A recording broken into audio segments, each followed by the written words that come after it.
Hey, welcome back. Thanks for watching. This is going to be my Diablo 4 Season 5 Lightning Spear build 2.0. Now, this is my build 2.0. It's based on the max roll build. I did that in a previous video, so if you're watching this, go back to my channel and see my previous build version. I'm going to go over things a few quick, and then we're going to go fight an Uber boss. We're going to just go fight Grigwar because he's the only Uber boss I have enough materials for to go fight right now. So I'm going to bring up a couple things here, mostly just to show the stats. As you can see, I am not using a two-handed weapon. I am going with a one-handed weapon so that I can use a focus. Like I said, a lot of this is based off of the max roll build initially, and then I made adjustments for myself to be more to my play style than anything else, and the way I like to be able to play, because I just like to get in, mash buttons, and kill stuff. So, of course, we got our Shaco Harlequin Crest here. I got my Tyrael's Might. Got some gloves on here that I was finally able to get decent critical strike roll chances on and strike damage on, and the Lightning Spear lucky hit chance. I put my Frozen Orb double explosion on here, and then my pants, I wear the Temerity. A lot of people will use the Tybalt's Will, which is fine. I don't use Tybalt's Will pretty much on anything. I actually like the Temerity because if you're doing anything that heals you over that 100%, you always have a barrier. And the barrier is very, very important. Not only for defensive reasons, but also for offensive reasons, and especially on this build. So next we got our boots, right? Typical Esu's Heirloom here. We get our current bonus of 22.9%. For movement speed bonus, so that increases our critical strike chance. And then, of course, we have over here, before we get to our weapons, we're going to do our Fractured Winter Glass. This one's okay. The cooldown rate on the Conjurations is only a 0.3, so that kind of sucks, but I do get a +6 to Conjuration Mastery, which is kind of nice. I would really, really, really like to find a better Winter Glass, but Exquisite Blood just doesn't seem to be dropping like it used to anymore. So maybe over on the Eternal Realm, once the season ends, I'll have some better luck over there, or even in the next season to build up some frozen, sorry, it's not frozen, but some Exquisite Blood, and then try to work on getting a better Winter Glass. Of course, we got our Tal Rashas to stack elemental damage. This is near perfect, which was a pretty lucky thing, right? I'm maxed out at the 20% and the 80%'s there, so that's good. I would have rather traded out the non-physical damage for critical strike damage or critical strike chance, but it's a GA for non-physical, so it is what it is. Got my ring here. Got a +4 mana on kill, which was really nice on that. I think it started out as a +3 originally, and then I got an extra one during masterworking. But I got my critical strike chance increase there, and my Lightning Spear cooldown reduction increase there. And of course, we have critical strike damage sitting around 105% increase. Now on here, you can see I have put the deal 25% multiplicative increased damage while you have a barrier active. Goes in conjunction with the Temerity. Temerity keeps the barrier going at all times. I get a steady, consistent 25% multiplicative damage. That also plays in with my focus. As you can see, deal 30% multiplicative damage to vulnerable enemies while you have a barrier going. Again, Temerity keeps my barrier going 100% of the time.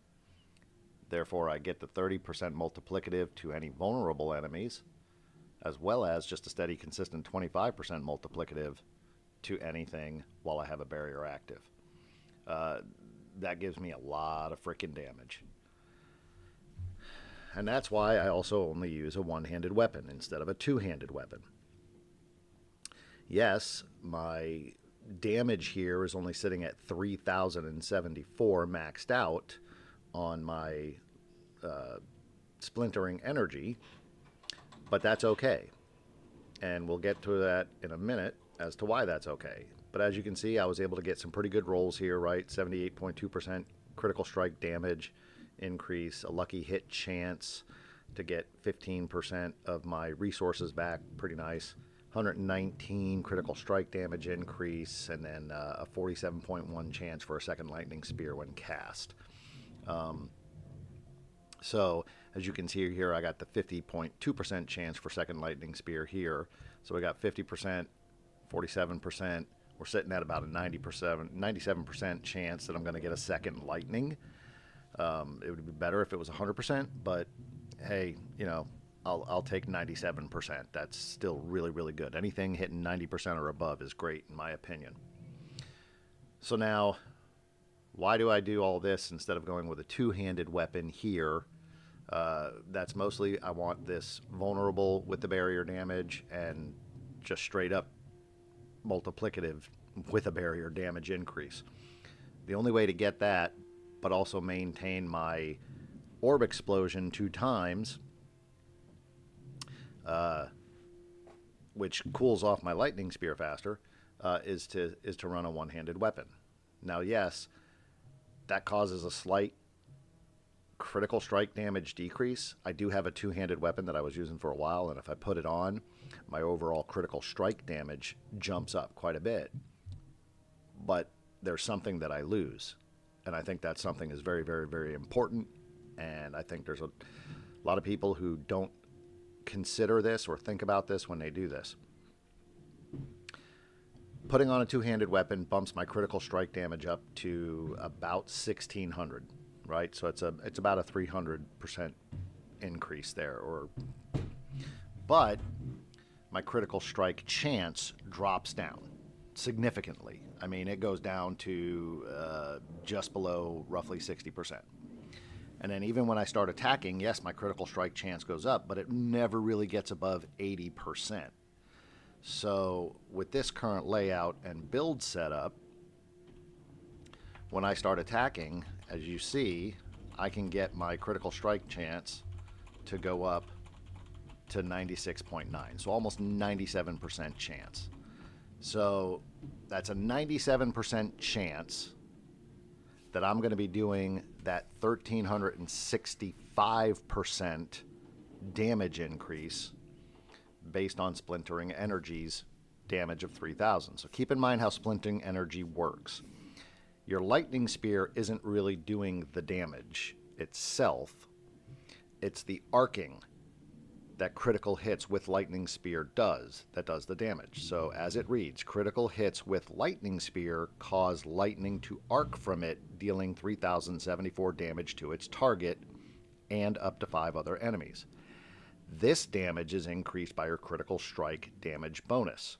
So the higher your critical strike damage bonus is, the more those arcs are doing as far as damage goes. However, it's only when they critically strike. So you need to have a high critical strike chance. The better the critical strike chance, the more often you're going to be doing that critical strike damage bonus, right? And I'm all about making things balanced and consistent. I personally would rather be 100% of the time doing 1,000 points of damage every single time I'm doing it versus only maybe 50% of the time doing 2,000 or 3,000% damage. Yeah, sure, when that 50% chance time hits, you're doing a mass amount of damage, but in the rest of the time, you ain't doing jack, and it takes longer to kill things, in my opinion. With this particular build, this way, this setup, with that near 100% chance of damage, of critical damage, every single time, I'm doing a steadier, more consistent damage, and I'm able to wipe out enemies much, much, much faster. So to prove that, I'm going to go in and I'm going to do a uber boss. We're going to do a critical damage like crazy on this, and we're going to wipe out Gregar fairly decently quick. I've been running T7s and even T8 hordes. I stopped doing T8s just because there's, 10 different waves you got to go through. It gets a little bit of annoying to do that many waves. So I've just been doing 7s for the most part. It's one wave less, but I still get all my Neth Irons and things like that, which, by the way, if you're not aware, Neth Iron's going to become useless after Season 5 because they've changed it for Season 6, and with the expansion, all your masterworking is based on Obdicite. So hopefully there'll be a bit of a conversion process there. And then, all that Neth Iron I have built up will be able to get converted to Obdicite, and then I'll, be able to use that for masterworking. But we're going to go ahead, we're going to summon an Uber Boss. I'm just going to stand over here because this is the safe spot to be in. And then we're just going to start launching our stuff. I'm not even going to worry about launching anything major. Now, watch how fast his stagger bar starts going up, while at the same time his damage is going down. And all I'm doing is launching orbs and launching lightning spears, and he's dead already. Now, if I go put on my two-handed weapon and do this, it's going to take me a lot longer because, again, my critical strike chance is much, much lower with that two-handed weapon on, right?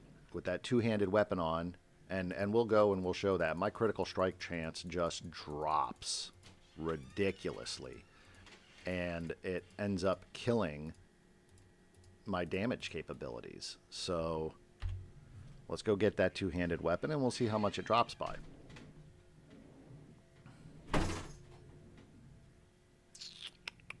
Wait on the load screen here.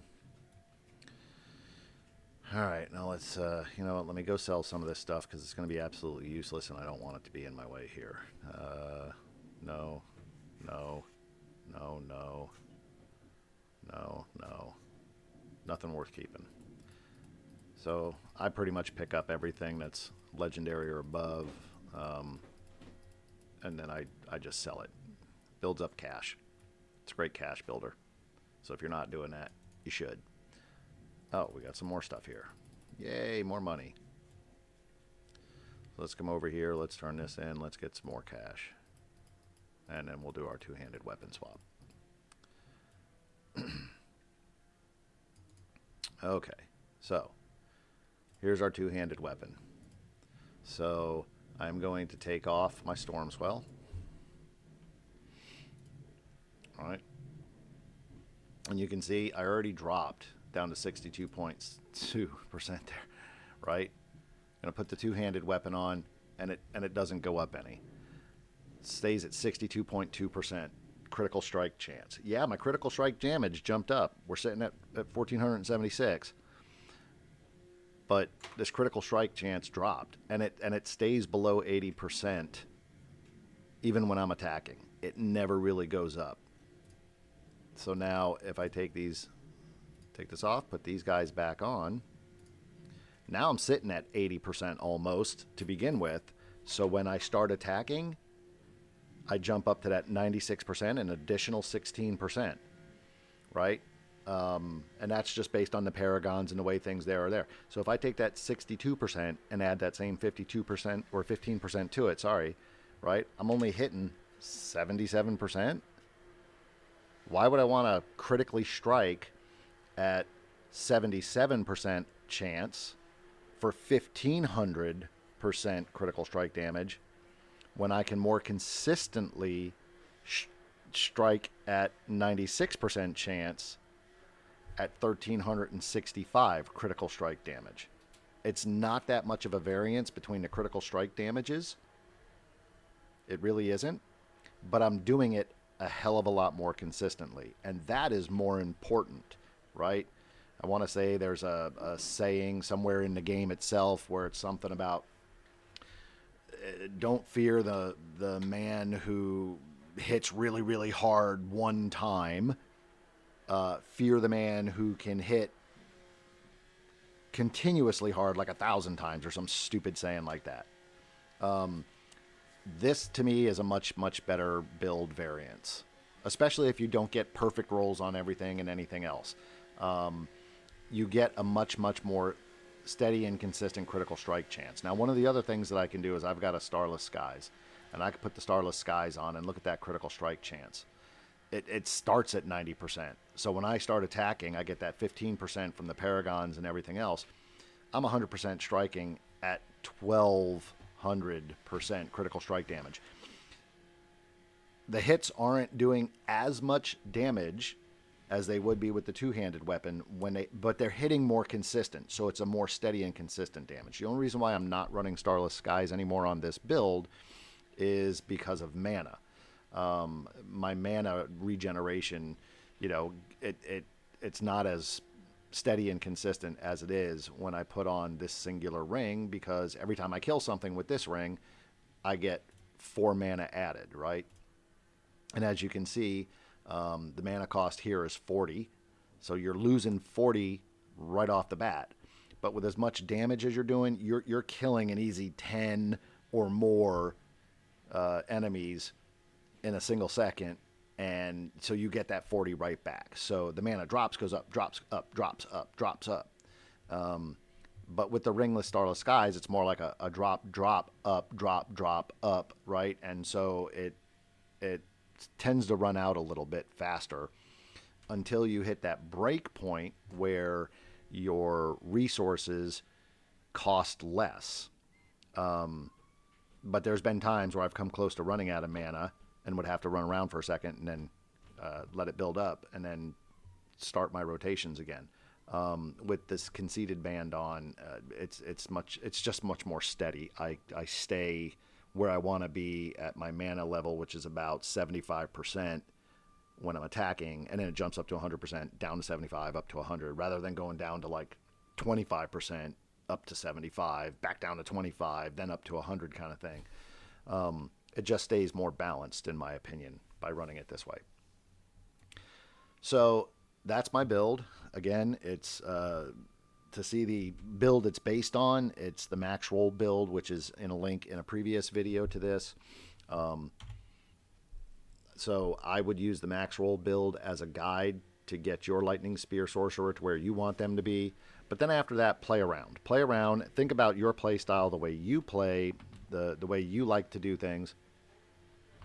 And then adjust your temperings, adjust your, I forget what these stupid things are called, your codex powers, right? Your aspects. Adjust them to how you like to play and the things you want your build to do. In this case, I wanted to, because I'm losing on the critical strike damage itself and that multiplier, I wanted to find other ways to kind of get some of that back, and those ways were by going with the aspect of vulnerable while I have a barrier going, increasing my damage there, and then of course just more damage just for having a barrier going. And then the idea is, okay, well, I want to keep that barrier going at all times. How can I do that? Oh yeah, temerity. Temerity gives me that barrier. So every now and then I just have to pop a healing potion, which they drop like crazy, so you just pick one up.